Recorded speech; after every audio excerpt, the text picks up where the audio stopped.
歡迎收睇《自風暴消息》。一道廣闊低壓槽正為南海北部及廣東沿岸帶來驟雨。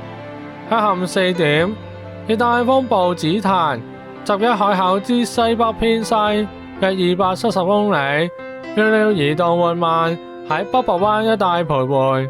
同時，熱帶低氣壓簡拉維集結溫州之東南偏東約390公里，預料向西北移動，時速約30公里，亦向華東沿岸。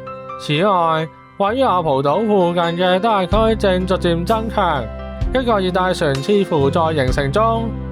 第一熱帶船路徑圖：紫檀嘅中心附近最高持續風速為每小時65公里，簡拉維嘅中心附近最高持續風速為每小時55公里。黃色工作暑警告現正生效，表示部分工作環境下嘅熱壓力頗高，正採取適當嘅防暑措施。現時氣溫30.8度，相對濕度77%。預測大致多雲，有幾陣驟雨。明日初時局部地區有雷暴，最低氣溫約27度。下午部分時間天色明朗，最高氣溫約32度，吹和緩西南風。展望隨後2、3日驟雨增多及有狂風雷暴，部分地區風勢較大。一道廣闊低壓槽會喺未來數日持續影響華南沿岸，該區天氣不穩定。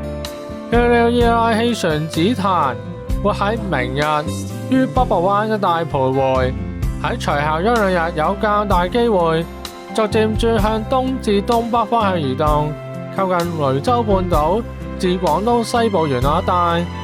下周初至中期，廣東沿岸間中有大驟雨及狂風雷暴，風勢較大。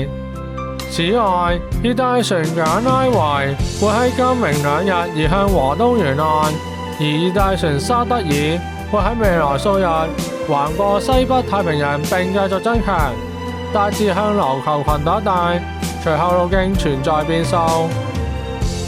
今次嘅風暴消息報道完畢，多謝收睇，拜拜。